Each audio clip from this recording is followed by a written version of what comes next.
महाराष्ट्रातील बळीराजा नेहमी आसमानी सुलतानी संकटांना तोंड देत असतो।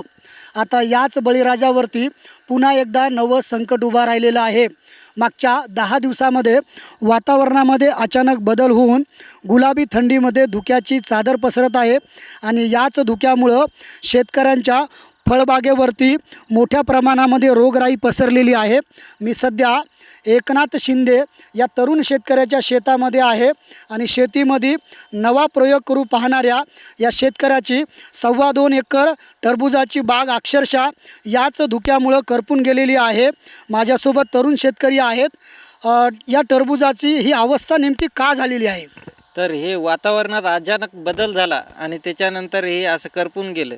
याला लहानपणापासून असं लेकरासारखं जोपासलं, याला खूप खर्च केला, हे केलं, लय असं 2.5 महिने याला लेकरासारखं हातावर ठेवलं आणि त्याच्यानंतर या 10-15 दिवसात अटॅक आला धुईचा आणि त्याच्यात हे सगळं करपून गेलं। याच्यातून आपल्याला रुपयाही न फायदा होता। घरातून जवळपास 4 लाखाचे खर्च लागला। तर रोजदारी तर सोडून द्या आणि स्वतःची मेहनत तर सोडूनच द्या। हे जे आता हे फळ आहे हे किती किलोचं होणार होतं आणि आता याचं वजन किती आहे? तर हे किमान हे फळ जवळपास 4, 4.5, 5 किलोपर्यंत पण होऊ शकते आणि आता हे पाहिलं तर 1 किलोचं पण नाही आणि हे 4, 5, 6 किलोपर्यंत विकल्या जात होतं, विक्रीला पण जात होतं। तुमच्या डोळ्यात या ठिकाणी अश्रू येते, भावनिक झाला तुम्ही।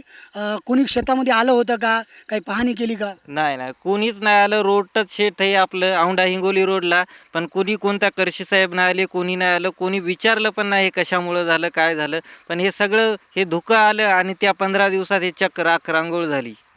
नक्कीच नवीन वर्ष सुरू होत आहे 2024ला। अनेक जण निरोप देत आहेत, 2025चं स्वागत करत आहेत। मात्र शेतकऱ्यांची जर अवस्था पाहिली तर ती कधीही बदलत नाही असं या ठिकाणचं चित्र आहे। खरं तर एकनाथ शिंदे हे औंढा तालुक्यातील हिवराजाटू गावचे शेतकरी आहेत आणि वेगवेगळे प्रयोग करणारा हा शेतकरी आहे। मात्र निसर्ग या शेतकऱ्यावरती कोपला आणि या शेतकऱ्याच्या जीवनामध्ये अंधकार निर्माण झालेला आहे। लाखो रुपयांचं उत्पन्न होण्याऐवजी लाखो रुपयांचं नुकसान झाल्याचं या शेतकऱ्याने डोळ्यात अश्रू आणताना साम टीव्हीला बोलताना सांगितलेलं आहे। या शेतकऱ्याला सरकारनं तातडीनं मदत करावी अशी देखील मागणी हा शेतकरी सरकारकडे करत आहे। संदीप नागरे, साम टीव्ही न्यूज, हिंगोली। देश विदेशातील प्रत्येक घडामोडींचे लाईव्ह अपडेट मिळवण्यासाठी आता साम टीव्हीच्या सर्व सोशल मीडिया प्लॅटफॉर्मला लाईक, फॉलो आणि सबस्क्राईब करा। तसंच सर्व नोटिफिकेशनसाठी बेल आयकॉन प्रेस करायला विसरू नका।